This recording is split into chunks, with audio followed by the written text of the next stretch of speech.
आप देख रहे हैं सिटीजन वॉइस, जहां हर खबर आपकी आवाज बनती है। जी हां, मैं हूं शब और आज हम आपके लिए लाए हैं सबसे ताजा, सबसे सच्ची और सबसे महत्वपूर्ण खबरें सीधे आपके शहर और देश से। तो बने रहिए हमारे साथ, क्योंकि यहाँ हर खबर है आपकी समझ के लिए और हर सवाल का जवाब है साफ साफ। तो चलिए शुरू करते हैं आज की वक्त की सबसे बड़ी खबर समाजवादी पार्टी के वरिष्ठ नेता और उत्तर प्रदेश के पूर्व मंत्री रहे आजम खान से जुड़ी हुई है। बुधवार सुबह प्रवर्तन निदेशालय यानी ईडी ने आजम खान और उनसे जुड़े लोगों के खिलाफ बड़ी कार्रवाई शुरू कर दी है। जानकारी के मुताबिक ईडी की अलग अलग टीमों ने उत्तर प्रदेश के रामपुर और सहारनपुर के साथ साथ नई दिल्ली में भी कई ठिकानों पर एक साथ छापेमारी शुरू की। बताया जा रहा है कि ये कार्रवाई धन शोषण निवारण अधिनियम यानी कि पीएमएलए के तहत की जा रही है। शुरुआती जानकारी के मुताबिक करीब 10 ठिकानों पर ईडी की टीमें पहुंची और जांच से जुड़े दस्तावेजों और अन्य रिकॉर्डों को खंगाला जा रहा है। आजम खान उत्तर प्रदेश की राजनीति से लंबे समय से एक बड़ा नाम रहे हैं। वो समाजवादी पार्टी के वरिष्ठ नेताओं में शामिल हैं और रामपुर की राजनीति में उनका खास प्रभाव रहा है।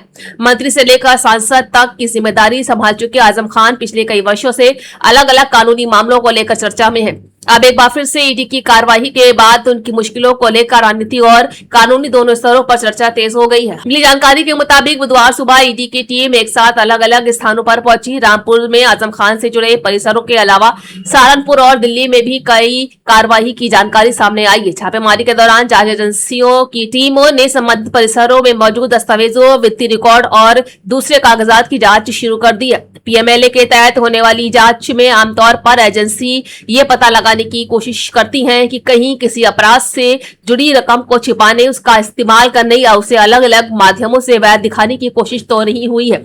इस कार्रवाई में ईडी किन आरोपों और किस मामले से जुड़े तथ्यों की जांच कर रही है, इसकी पूरी तस्वीर आधिकारिक जानकारी सामने आने के बाद स्पष्ट होगी।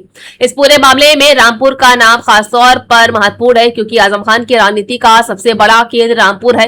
रामपुर में उनके परिवार और उनसे जुड़े संस्थानों को लेकर पहले भी कई तरह के विवाद सामने आते रहे। यही वजह है कि ईडी की कार्रवाई भी खबर सामने आते ही स्थानीय राजनीतिक हलकों में हलचल बढ़ गई है। लोग ये जानना चाहते हैं कि आखिर जांच एजेंसी को किन वित्तीय लेन देन या दस्तावेजों को लेकर संदेह है। आपको बता दें कि आजम खान का राजनीतिक सफर काफी लंबा रहा है। वो समाजवादी पार्टी के प्रमुख नेताओं में रहे हैं और उत्तर प्रदेश की सरकार में कई महत्वपूर्ण विभागों की जिम्मेदारी भी संभाल चुके हैं। रामपुर से उनकी राजनीति की शुरुआत मजबूत जनाधार के साथ हुई है और लंबे समय तक वो इस क्षेत्र की राजनीति के केंद्र में रहे। लेकिन पिछले कुछ वर्षों में उनके खिलाफ कई मामले दर्ज हुए हैं और उन्हें कानूनी चुनौतियों का सामना करना पड़ा। ऐसे में ईडी की नई कार्रवाई उनके लिए एक और बड़ी कानूनी चुनौती के रूप में देखी जा रही। हालांकि इस कार्रवाई का अंतिम परिणाम जांच पूरी होने और संबंधित कानूनी प्रक्रिया के बाद सामने आएगा।